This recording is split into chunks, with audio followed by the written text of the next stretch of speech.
another coaster design, and this one has been requested by a couple different people. So I'm going to be showing you both of these designs today. They're both kind of resembling agate. This one has some cells in it, so I'm going to show you how I did that, how I created that effect, and I'm also going to show you how I created this effect. Okay, so I've already pre-mixed my colors. Today I'm going to be using gold, white, and black.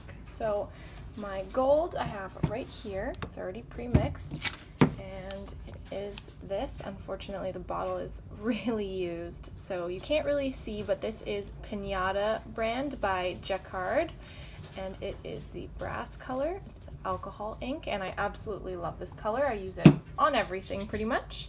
So that's the gold. The white I have right here, and that is Artist Loft Flow Acrylic. If you've seen my previous videos, you'll know that I prefer to use flowier acrylic colors rather than heavy body acrylic when I'm mixing with resin. I find that it mixes a lot better. And then here is my black color, and I have mixed in this Standard Series acrylic by Amsterdam. Okay, so let's get started. So what I'm going to be doing first, maybe I'll pour in this one so you can see better, is I'm going to be pouring some white in the center, and then I'm going to add some gold to the center of that.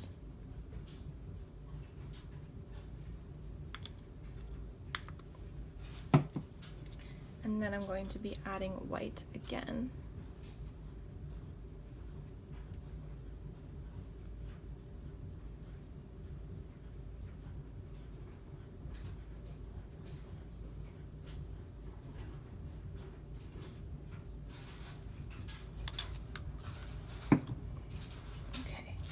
So that'll be the white one, and you'll see how it'll change after a couple minutes and after I blowtorch it.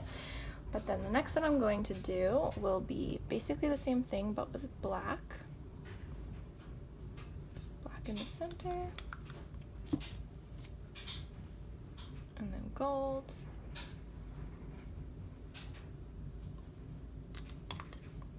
and then black again.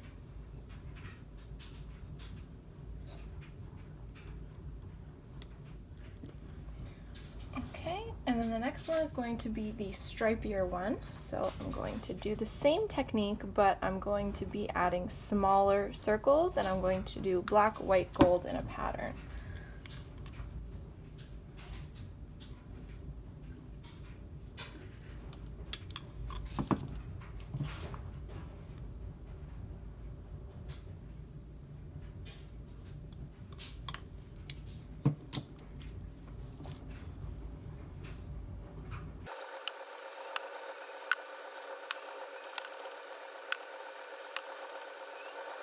Okay, now I'm going to run the blowtorch over them.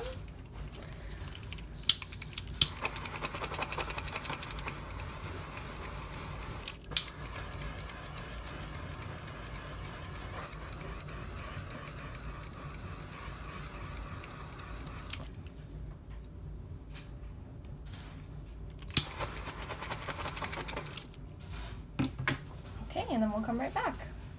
Okay, so it's been about 15 minutes since I poured these. I have torched them again. I went over them one more time with the torch, and you can see that this one is starting to get a lot of the lines in it, almost like the pupil of an eye. And this one has a little bit of cells developing here. I poured a couple afterwards, so this one has some cells developing on the outside as well. Essentially, the cells are created by, number one, using heat. The heat makes the color sort of dissociate.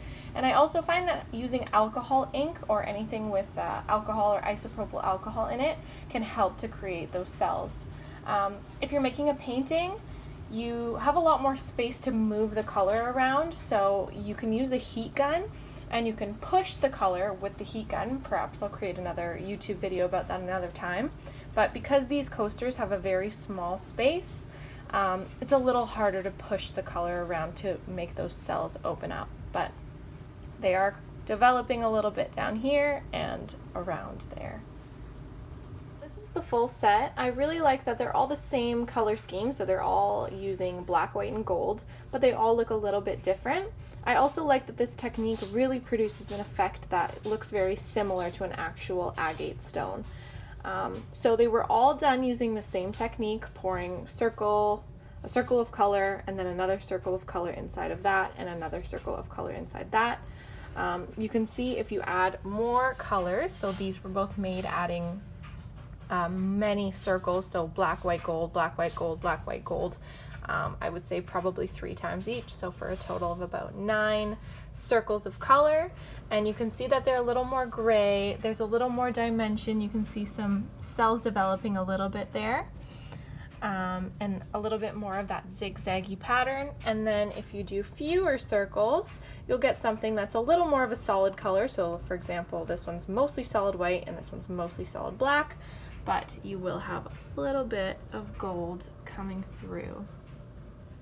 So I like them as a set together because I think it looks pretty cool. Alright, so they've been curing overnight, and I wanted to do a demoulding video to show you what they looked like, because they actually look quite a bit different from when I poured them. So this one I think is my favorite, and you can see it has a lot of cells, which you couldn't see as much when I left it to cure, and that was after I'd been working with it for about an hour. So even after you're finished working with it and after you cover your work, it'll still change and those cells will slowly appear. But some of them don't have cells, so the black here doesn't have any cells. And you'll have to play around. As you probably know, resin is sort of finicky and it won't always look the same every time you do a pour because it is very flowy. So there's the black one.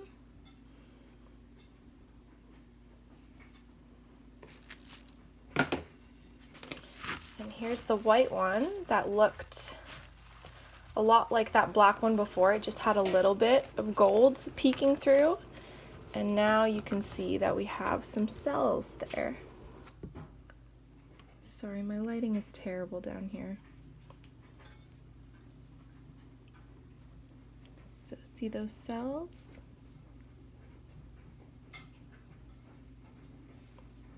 I like that one. And this black one looks pretty cool. It has some white in it.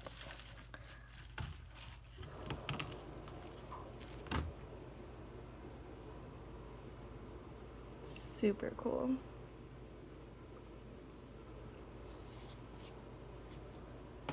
So thank you guys so much for watching today. I hope you liked this tutorial. If you have any questions or comments, feel free to leave them below. And thank you so much for watching today. See ya.